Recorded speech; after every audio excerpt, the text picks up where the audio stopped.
Bruselas da luz verde al plan de recuperación español. Lo escenificaban ayer en una rueda de prensa conjunta y en la entrega de ese plan Ursula von der Leyen, la presidenta de la Comisión Europea, y el presidente del Gobierno español, Pedro Sánchez. Ahora sí se abre la puerta a la llegada de los primeros 19.000 millones de euros este mismo año. El resto se irán desembolsando por tramos en función de cumplir determinadas metas, hitos y objetivos. Vamos a analizar las claves de esta evaluación que ha hecho Bruselas de los planes del Gobierno español con la ayuda de Lucas González Ojeda desde la Comisión Europea en España. Lucas, ¿qué tal? ¿Cómo estás?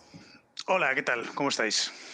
Lucas, dentro de las notas, dentro de la evaluación que ha hecho Bruselas de este plan, nos quedamos, ¿no?, con esos sobresalientes, con un notable en el caso de los costes.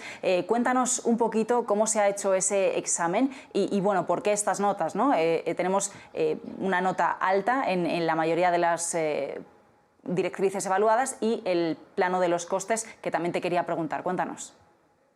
Bueno, vamos a ver, lo fundamental aquí es ver un poco cómo ha sido el proceso, ¿no? El proceso ha sido un proceso largo, es decir, nosotros ya llevamos durante mucho tiempo discutiendo bilateralmente con el Gobierno español sobre el contenido del plan y sobre cada uno de los capítulos del plan.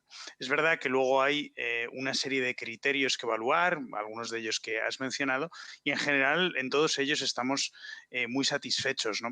Yo no haría diferenciación tampoco entre si es notable o sobresaliente, sino que estamos realmente satisfechos con el contenido del plan.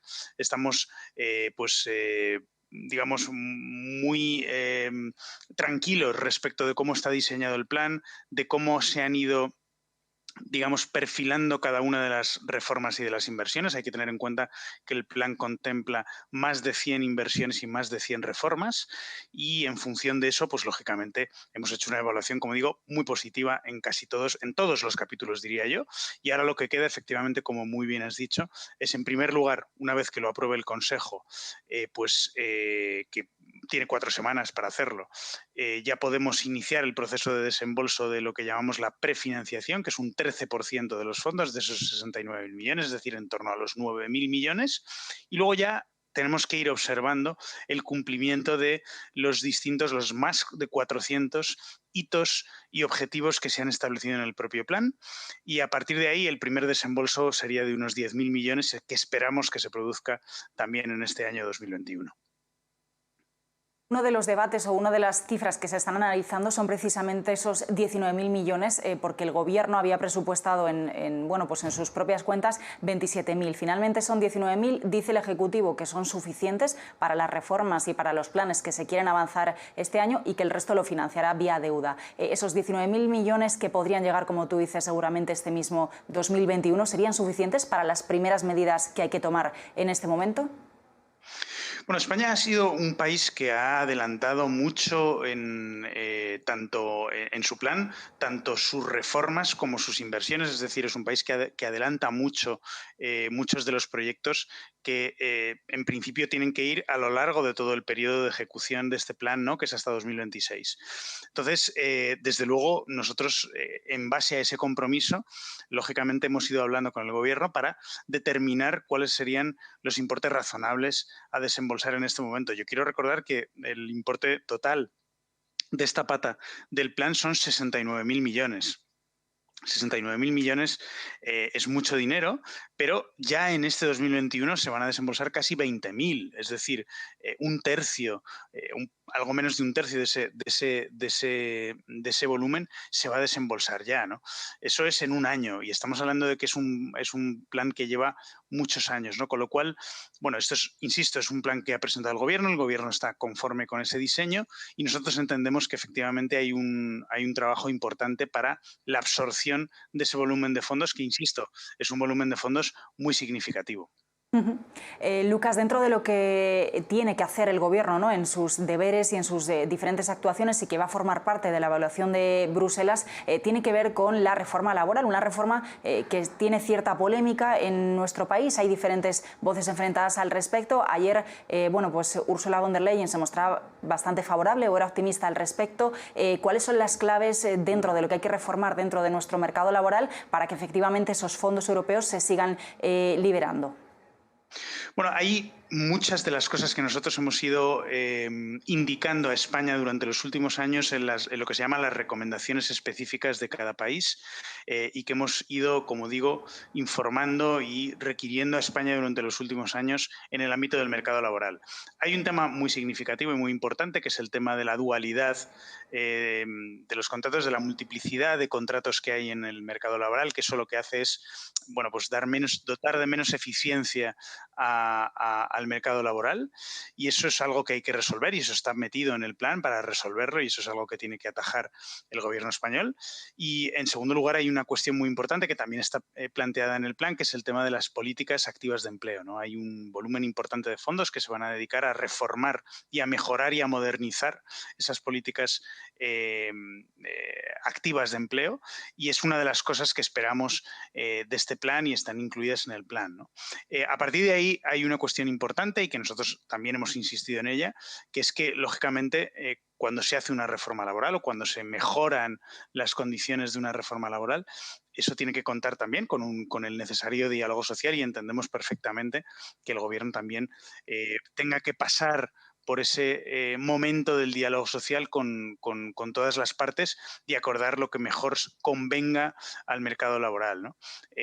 Como digo, eso es una de las partes importantes y el propio gobierno español ha querido meter en este plan la reforma laboral, como ha querido meter también otro tipo de reformas como la reforma de las pensiones y nos parece un hecho muy significativo e importante a destacar, desde luego.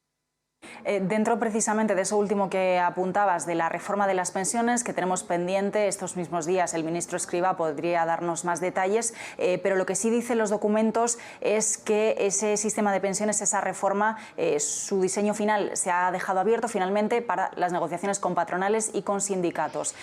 ¿Cuál es la expectativa, ¿no?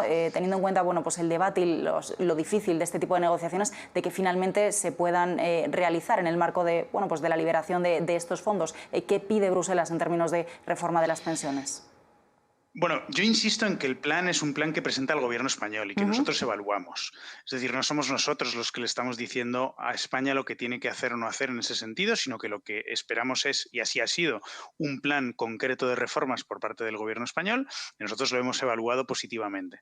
En el plano de las pensiones, efectivamente, como pasa en el plano de la reforma laboral, hay todavía elementos que cerrar porque están sujetas, como es lógico, a un proceso que es largo. Insisto, el plan tiene una ejecución larga y es importante que participe, que sea partícipe de esta reforma también el diálogo con los empresarios y con los sindicatos, sin ninguna duda. Hay claves que tenemos ahí, ¿no? Y que yo creo que es importante destacar. Por un lado, sabemos que va a haber un incremento probablemente del gasto en pensiones como consecuencia de su vínculo del vínculo de la subida de las pensiones a los movimientos en los precios, eso lo sabemos, pero también se incluyen algunas medidas compensatorias de ese incremento del gasto, pues por ejemplo, adecuando más la edad de jubilación a la edad real, ¿no? Esas cosas lo que hacen es que en global lleguemos a un punto que es lo que a nosotros nos interesa y que es importante, que es la sostenibilidad del esquema de pensiones y la sostenibilidad de las cuentas públicas en ese sentido, ¿no? Y eso es un poco el fondo y la cuestión, digamos, que es relevante mantener en cualquier reforma que tenga que ver con las cuentas públicas. Quería preguntarte también, por último, qué opinión nos merece, ¿no? La propuesta de implementación, de seguimiento, ¿no? Del trabajo con estos fondos. Era una de las dudas durante todos estos meses, cómo se van a gestionar y conducir adecuadamente a los cauces para los que se supone que han sido creados. Y hoy, por ejemplo, destacaba una entrevista en el Financial Times con el director de la Agencia Antifraude de Bruselas. Decía que la Unión advierte de riesgo en la vigilancia de los 800.000 millones de euros de los fondos de recuperación. Existe, ¿no?, un poco este debate de qué manera se van a implementar y, bueno, pues a vigilar, ¿no?, que efectivamente todo esto llegue a donde tiene que llegar. Bueno, es un elemento central y es un elemento que está incluido en cada uno de los planes de recuperación de cada uno de los países. Es decir, nosotros hemos querido que dentro de ese plan se incluyan los mecanismos de control. Nos parece fundamental, es decir, estamos hablando de un volumen de dinero muy importante, es un volumen de dinero que por primera vez proviene del endeudamiento de la Comisión Europea y, por tanto, hay que proteger el presupuesto europeo y hay que proteger el dinero de los ciudadanos, eso no cabe la menor duda. Nosotros entendemos que los mecanismos de control que ahí se establecen son razonables, son suficientes, y también que nosotros contamos como Unión Europea y como Comisión Europea con una serie de elementos de control y de auditoría de estos fondos, porque tenemos ya la experiencia también de la auditoría y el control de fondos europeos, de fondos regionales en el pasado y en la actualidad, ¿no? Y ahí, por supuesto, contamos con todo tipo de instrumentos, también, entre otras, con la OLAF, con la Oficina Antifraude que han mencionado antes, o también, lógicamente, con los mecanismos de auditoría interna, con los mecanismos de la propia evaluación de la Comisión Europea del seguimiento de estos hitos y objetivos. Y en ese sentido, yo creo que es clave para el control de los fondos también ver que se cumplen esos hitos y objetivos para ir haciendo los sucesivos desembolsos, que es lo que vamos a hacer. Eso está planteado, eso está en el plan y eso está publicado y todo el mundo puede verlo. Y a partir de ahí, lógicamente, la lucha contra el fraude posible que pueda haber, esperemos que no, en el uso de los fondos, pues estaremos lógicamente muy atentos con todos los instrumentos que tenemos.